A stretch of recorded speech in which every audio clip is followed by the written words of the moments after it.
అందరికీ నమస్కారం. ప్యానల్లో ఉన్న సభ్యులకి అండ్ ప్రేక్షకులు కూడా. అసలు మీరు ఆ సెంటెన్స్ అంటే మనం చాలా ఒక అర్థాలు చాలా మాట్లాడేటప్పుడు కొన్ని రకాల అర్థాలు ఉంటాయండి. ఆయన ఫస్ట్ కోనసీమకు దృష్టి తగిలింది. ఎప్పుడు చూసినా అందరూ బాగుండేది, ఒకప్పుడు పచ్చగా ఉండేది. నేను కూడా అంటే ఆయన ఎప్పుడు ఇక్కడ కొట్టారు కాబట్టి, ఇక్కడ ఇల్లు ఇక్కడే కాబట్టి, ఆయనకి వచ్చినప్పుడు తెలంగాణ వాళ్ళు కూడా మా తెలంగాణ నాయకులు ఏమంటున్నారంటే, మీది అసలు నువ్వు ఆ కోనసీమ భలే ఉంటదా, మీ కోడి పందాలకు వచ్చినప్పుడు లేకపోతే మా భీమవరం వెళ్ళినప్పుడు అసలు ఆ చెట్లు ఉంటాయి భలే ఉంటాయి అన్న అలా అనేవాళ్ళు కూడా మరి ఎవరి దృష్టి తగిలిందో ఏంటో అమ్మ ఇట్లా అయింది. ఇప్పుడు వీళ్ళ వల్ల దృష్టి తగిలిందని అనేది ఎక్కడా కూడా ఒక పల్లెత్తు మాట కానీ లాజిక్ కానీ కరెక్ట్ కోరిలేషన్ కానీ, అంటే మనం చెప్పేటప్పుడు వాళ్ళ వల్ల అయిందన్న అనడానికి ఏదో కోరిలేషన్ ఉండాలి. తెలంగాణ వాళ్ళ వల్లనండి, వాళ్ళ గ్రూప్ వల్లే ఎవరు పడిందో తెలంగాణ పడిందో అంటే అప్పుడు అర్థం తీసుకోవచ్చు. ఆయన ముందు కూడా మాట్లాడారు ఏమని, ఇప్పుడు పచ్చగా ఉండేది ఇది ఈ గోదావరి డిస్ట్రిక్ట్ లో ఏం తీసుకెళ్ళిందో ఏదో చూడు, అసలు మోడల్ కూడా లేవు. మా తెలంగాణ హైదరాబాద్ వెళ్ళినప్పుడల్లా మా వాళ్ళందరూ తెలంగాణ నాయకులు ఏమంటారంటే, అమ్మ భలే ఉంటాయి ఆడ, నువ్వు ఎలా ఉన్నావు కానీ ఇప్పుడు ఎంతమంది ఇక్కడ ఉండేవాడివి. బోస్ గారు మొత్తం మాట్లాడాల్సి వస్తే పవన్ కళ్యాణ్ గారు ముందు అన్నది ఏంటంటే, రాష్ట్రం విడిపోవటానికి కారణం కూడా ఓ రకంగా కోనసీమ పచ్చగా ఉండటమేమో, ఆ శాపమే తగిలిందేమో అని ఒక మాట అన్నారు. దాని తర్వాత నెక్స్ట్ ఇది అన్నారు. దాని ముందు కూడా ఇంకా మనం చాలా మాట్లాడారు. చెప్పేది కోనసీమ పచ్చగా ఉండడం కూడా దిష్టి తగిలిందనే ఉద్దేశంతో మాడింది. కానీ ఓన్లీ తెలంగాణ చూస్తే దిష్టి తగిలింది, చెన్నై వాళ్ళు చూస్తే దిష్టి తగలలేదు, ఇట్లా కాదు కదా ఉద్దేశం. నేను హైదరాబాద్ వెళ్ళినప్పుడల్లా మా తెలంగాణ నేతలు అన్నా నువ్వు అది ఉంటున్నావు, గోదావరి డిస్ట్రిక్ట్ సూపర్ ఉంటున్నాయి, అసలు చెట్లు భలే ఉంటాయి అన్నా అని. ఏ ఉద్దేశం అంటే వాళ్ళు కోడి పందాలు అప్పుడల్లా మీకు తెలుసు కదండి, మన తలసాని శ్రీనివాస యాదవ్ గారు కానీ లేకపోతే ఇంకొక కానీ భీమవరం వెళ్తారు. వాళ్ళు వచ్చినప్పుడల్లా ఈ సర్కిల్ కదండి, ఎంత లేదన్నా మా ఈ వరల్డ్ ఈజ్ వెరీ స్మాల్. ఈ సర్కిల్ లో ఉండే కొంతమంది మాడినప్పుడు అన్న ఆడకు వచ్చినప్పుడల్లా భలే అనిపిస్తుంది అన్న ఆ మాటతో అన్నారు. కానీ ఇదేదో వీళ్ళ వల్లే జరిగిందని ఉద్దేశం కాదు, ఎవరి దిష్టి తగిలి ఉండొచ్చు. ఇప్పుడు యూనో దీనికి తగలం కోనసీమ పచ్చంగా ఉండడానికి దిష్టి తగిలింది, ఎవరి దిష్టి తగిలింది అంతే. మా తెలంగాణలో అంటే ఆయన ఉద్దేశం ఏంటంటే మా ఇంట్లో వాళ్ళు అన్నట్టు. మీకు అర్థం కాదు ఏంటంటే మా ఇంట్లో వాళ్ళు. ఇప్పుడు నేను వచ్చామండి విజయవాడ, నేను విజయవాడ వెళ్ళాను, నీళ్లు గోదావరి కృష్ణాలో నీళ్లు చాలా ఉన్నాయి. మా వాళ్ళు వచ్చినప్పుడు కూడా, మా వాళ్ళు అంటే మా ఇంట్లో వచ్చినప్పుడు కూడా ఎప్పుడు వచ్చినా బోట్ షికార్కి వెళ్ళే వాళ్ళం. ఈ అమ్మ ఏం తీసుకుందో ఏంటో వాటర్ పోయింది అంటే అర్థమైంది మా ఇంట్లో దిష్టి పెట్టినట్ట. మా ఇంట్లో అంటే నేను ఎప్పుడైతే నేను అక్కడ ఇక్కడ రెగ్యులర్ గా ఉంటున్నానో, హైదరాబాద్ వాళ్ళు మా నాయకులు, మా తెలంగాణలో కొంతమంది తెలంగాణ అంటే వాళ్ళ తెలంగాణ నాయకులు భలే ఉంటదన్న ఆడ వచ్చినప్పుడల్లా అనే మాటతో చెప్తుంటే కూడా అప్పుడు కూడా ఎప్పుడు చూసినా అలా అంటా ఉంటారు. అలాంటిది ఏంది దిష్టి లేనిది అందరికి నచ్చుతుంది అనే ఉద్దేశం. అంటే తెలంగాణ అంటున్నారు, ఎవరు వచ్చినా కానీ బాగుంటది అంటారు అనే ఉద్దేశమే తప్పితే తెలంగాణలోనే ఏదైతే ఇదంతా చూసా బోడిగుండికి మోకాలకి ముడిపెట్టి ఉందా దీని మీద డిబేట్లు అలా చూస్తుంటే రియాక్షన్ అవుతున్న కాంగ్రెస్ నాయకులు చూస్తుంటే వీళ్ళు ఏమనాలి అంటే, ఇంకొక చిన్న పాయింట్ నాకు అర్థం అంటే, I don't want to be cynical అండి, ఎందుకంటే మరి ఇంత నువ్వెందుకు అర్థం తీసుకున్నా నాకు తెలియదు. కానీ మీరు అబ్జర్వ్ చేస్తే రీసెంట్ జూబ్లీస్ కానీ దాని ముందు ఎలక్షన్ లో కానీ టీఆర్ఎస్ వాళ్ళు ఎప్పుడు కూడా తెలంగాణ వాదం తీసుకున్నారు. నిన్న మొన్న జరిగిన ఒక ఈవెంట్ లో ఏంటి, తెలంగాణకి ఎప్పుడైనా మేమే, తెలంగాణ చూసుకునేది మేమే అని. వీళ్ళు ఎట్లయినా చంద్రబాబు గారి శిష్యుడు, ఆంధ్రాకి తొత్తులు అనేది రెగ్యులర్ గా మాట్లాడుతా ఉంటే ఆయన మీద ఇది ఉండిపోయింది. కాంగ్రెస్ లో రేవంత్ రెడ్డి గారు ఉన్నంత వరకు ఇది ఉండిపోయిందేమో, ఇది కైండ్ ఆఫ్ ఐడియాలజీ ఉండిపోయింది. ఇదే సందు కదా ఇది, ఈ సిచ్యువేషన్ వాడుకొని తెలంగాణ దాన్ని మేమే కొట్లాడుతున్నాం, తెలంగాణ మీద చిన్న ఏగవాళ్ళని నీ వదిలే అనే ఒక ఇమేజ్ సొంతం చేసుకోవడానికి కాంగ్రెస్ దానికి పోటాపోటీగా కావాలని ఒక డైరెక్షన్ ఇచ్చినట్టు, ఎవరో ఒక చిన్న కీ ఇచ్చే వదిలినట్లు మాట్లాడినట్టు అనిపించిందండి నాకైతే. అంటే అంతే కదండి, ఇప్పుడు దాకా తెలంగాణ సోనియా గాంధీ ఇచ్చినా కానీ ఈ రోజు దాకా ఏంటి, తెలంగాణ అంటే టీఆర్ఎస్ఏ, తెలంగాణ అంటే పింక్ పార్టీయే. వీళ్ళు కూడా ఏమంటారు, చంద్రబాబు శిష్యుడినా రేవంత్ రెడ్డి, వీళ్ళందరూ పాత వాళ్ళందరూ టీడీపీ ఫేవరు, వీళ్ళు ఆంధ్ర తొత్తులు, ఆంధ్ర రాసి ఇచ్చేస్తున్నారు, పోరాటలేదు అని మాట్లాడుతున్నారు కదా. అది చెరిపించుకునే భాగంగా ఒకటి రెండు సిచ్యువేషన్ ని అడ్వాంటేజ్ వాడుకోవడానికి మీరు గమనిస్తే కాంగ్రెస్ నాయకులు మాత్రమే దాన్ని నానాసాలు చెప్తున్నారు.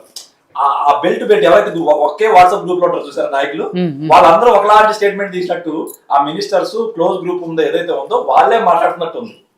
అంతేగాని దెర్ ఇస్ నో, అంటే ప్రజల్లో వచ్చిన ప్రజల్లో ఆగ్రహం వేసిన వేరు ఉంటుంది. ఇప్పుడు ఈ పార్టీకి నాయకులు మాడింది కాకుండా ప్రజల యొక్క స్టేటస్ మనందరం వాట్సాప్ చూస్తాము, ఫేస్బుక్ చూస్తాము, ఏదో ఉంటాం. నాయకులు మాట్లాడాక మాత్రమే కొంతమంది ఏది కాంగ్రెస్ వాళ్ళ నుంచి కొంతమంది రియాక్ట్ అవడమే కానీ సామాన్య ప్రేక్షకులకు కానీ సామాన్య జనాలకు కానీ ఎవరికి ఇది పెద్ద కరెక్ట్. మీరు అన్నట్టు సామాన్య ప్రజలు ఎవరు కూడా దీని మీద రియాక్ట్ అవ్వట్లేదు, వాళ్ళు ఎవరు కూడా సీరియస్ గా తీసుకున్న సందర్భాలు కూడా మనకి ఎక్కడ కనిపించట్లేదు. కానీ మీరు అన్నట్టుగా ఒకవేళ ఆయన ఏ కాంటెక్స్ట్ లో అంటే పవన్ కళ్యాణ్ గారికి వేరే దురుద్దేశం లేదు అని అంటే, ఒకళ్ళో ఇద్దరు అపార్థం చేసుకున్నారు అంటే అది వేరు. కానీ చాలా మంది నాయకులు పార్టీలకు అతీతంగా అటు బీఆర్ఎస్ నాయకులు వ్యతిరేకిస్తున్నారు, విమర్శిస్తున్నారు, ఇటు కాంగ్రెస్ పార్టీ నాయకులు కూడా విమర్శిస్తున్నారు. ఈవెన్ మంత్రి కోమటిరెడ్డి వెంకటరెడ్డి గారు సినిమాటోగ్రఫీ మంత్రిగా ఉన్నారు కాబట్టి ఆయనే చెప్తున్నారు, నేను సినిమాటోగ్రఫర్ మంత్రిగా చెప్తున్నాను, ఈ విషయం మీద పవన్ కళ్యాణ్ క్షమాపణలు చెప్పకపోతే సినిమా ఆడనివ్వము, అట్లీస్ట్ క్షమాపణ చెప్తే నైజాంలో 1-2 రోజులన్నా ఆడుతుంది. అంత తీవ్రంగా స్పందించాల్సిన అవసరం ఏమొచ్చింది? అదే చెప్పాను కదా మేడం, నేను నార్మల్గా అయితే నాకు నవ్వొస్తుంది. అంత అంత పెద్ద పెద్ద వాళ్ళందరూ కూడా అలా మాట్లాడుతుంటే నాకు చాలా అంటే హాస్యాస్పదంగా ఉంది. ఏంటిది, ఏమి లేని చోట కూడా అర్థం తీసుకొస్తున్నారేంటి, మోకాలకి బోడిగుండికి లింక్ వేస్తున్నారేంటి, ఏమై ఉంటుందని నేను కూడా అర్థం చేసుకుని ట్రై చేస్తాను. ఇంత డిబేట్ పెట్టి ఇంత మాట్లాడాల్సిన అవసరం ఏంది? ఇష్యూ మీద ఎవరికి మనోభావాలు దెబ్బతిన లేదు, కానీ ఎక్కడో ఉలిక్ ఏదో జస్ట్ ఊరిని నన్ను అన్నారా అన్న మాటకి రేపు మార్నింగ్ ఆయన చిన్న స్టేటస్ పెడతారు, ఇన్స్టాగ్రామ్ లోనో ఫేస్బుక్ లోనో ఎక్కడో చిన్న పెడతారు, బాబు నేను అన్న ఉద్దేశం అది కాదు, తెలంగాణ వల్ల నా గుండెకాయని ఎన్నో 100 సార్లు చెప్పారు, ఎన్నో పోరాట పందా, ఆయన ఉద్దేశమే కమ్యూనిస్ట్ బలం ఉంటుంది. మీరు గమనిస్తే ఆయన లెఫ్టిస్ట్ కాదు రైటిస్ట్ కాదు, కానీ మోస్ట్ ఆఫ్ ది ఆయన కమ్యూనిస్ట్ బలం ఉంటుంది, ప్రజల కోసం కొట్టాలే భావం ఉంటుంది. సో ఆయన ఎప్పుడో తెలంగాణ గుండెనే ఎప్పుడు మాట్లాడతారు. ఆయన లాస్ట్ టైం పార్టీ పెట్టిన టైంలో కూడా సరిగ్గా విడదీయలేదని కోపంతో విడదీయడమే, కానీ తెలంగాణ ప్రజలంటే నాకు చాలా ఇష్టం అని ఎప్పుడు ఆంధ్రప్రదేశ్ లో కూడా వెళ్ళి మీటింగ్ పెడతాడు, అక్కడ కూడా తెలంగాణ గురించి మాట్లాడతారు. మీరు ఎన్నిసార్లు మాట్లాడారు? నిజంగా ఆయన అలాంటి వ్యక్తి అయితే అలా మారాల్సిన అవసరం లేదు. మిగతా వాళ్ళలాగే మిగతా రాజకీయ నాయకులు ఏ ఎండక గొడుగు పట్టే రకంగా అయి ఉండొచ్చు, కానీ అట్లా కాదు. నేను ఓపెన్ గా తెలంగాణ నా గుండె అప్పుడు వారాహి తీసుకొచ్చింది కానీ, పూజ చేసింది కానీ, కొండగుట్ట ఆంజనేయ స్వామి కానీ, ఏదైనా ఆయన గుండె ఎప్పుడు ఇక్కడే ఉంటుంది. ఎందుకంటే 30-40 సంవత్సరాల నుంచి ఆయన సినిమా కెరీర్ కావచ్చు, ఆయన పొలిటికల్ కెరీర్ కావచ్చు, ఆయన చూసిన కష్టాలు కావచ్చు, అంతా ఆయన పొలం కావచ్చు, అంతా కూడా ఇక్కడే ఉంది కదండి. సో ఎక్కడి నుంచి ఎందుకు ఆయన అవమానించాలనుకుంటాడు? ఆయన మైండ్ లో కూడా 1% కూడా లేదు. కాంగ్రెస్ చెప్తాను, ఇందాక నాకు అనిపించింది ఏంటంటే, తెలంగాణ అంటే మేము కాంగ్రెస్ టీఆర్ఎస్ ని కొంచెం మెల్లిగా సైడ్ లైన్ చేయాలి, ఆ బ్రాండ్ ఉంటుంది కండి. ఎంత లేదన్నా తెలంగాణ కొట్లాడింది కేసీఆర్ అనే మాట ఎప్పుడైనా ఉంటది. ఎందుకంటే ఆ వచ్చిన టైంలో ఆయన అయ్యాడు, వెంటనే సీఎం అయ్యాడు. తెలంగాణ అంటే మేమే, ఆంధ్రతో గొడవ పడేదా ఏదో తెచ్చుకుంటా అనే మైండ్ సెట్ నుంచి ఇప్పుడు ఏంటి, కాంగ్రెస్ కానీ టీడీపీ గవర్నమెంట్ కానీ కూటమి కానీ ఇచ్చిపుచ్చుకునే దూరంలో వెళ్తున్నారు. సో ఎత్తుపోతల పథకం గురించి అప్పుడు గొడవ అయింది, మీరు ఆపకపోతే నేను మీ కేసుకి వెళ్తామని, తెలంగాణ సెంట్రల్ దగ్గరికి వెళ్తామని బయట చేస్తామని జరిగినప్పుడు చాలా మంది టీఆర్ఎస్ నాయకులు ఏం చేశారు, మాట్లాడారు, నువ్వు మీ బాస్ చంద్రబాబుని మొప్పించడానికి నువ్వు చేస్తున్నావు, ఇవన్నీ ఎవరి కోసం చేస్తున్నావు, ఆంధ్ర తెలంగాణ కోసం నువ్వు కొట్టట్లేదని ఏదైతే ఉందో, ఇంకా ఆయన మీద చిన్న మచ్చ ఉంది, ఆ మచ్చ తీసేయాలంటే మనందరం మూకుమ్మడిగా దాడి చేయాలన్నట్టు కాంగ్రెస్ నాయకులు చూడండి, మీరు గమనించండి. మొత్తంలో ఒక జగదీష్ గారు కూడా చాలా క్యాజువల్ గా మాడారు, మిగతా వాళ్ళే అక్కడ ఏదో పెద్ద మసిపూసి మారడికాయలాగా ఒక పెద్దగా మాట్లాడడానికి ట్రై చేస్తున్నారు. కానీ జగదీష్ గారు ఏవో అవగాహన నేను నవ్వుకుంటా మాడారా. సో వాళ్ళందరికీ ఏంటంటే దీన్ని ఏం చేయాల్సిన పని లేదు, మిగతా వాళ్ళందరూ కాంగ్రెస్ నాయకులే అండి.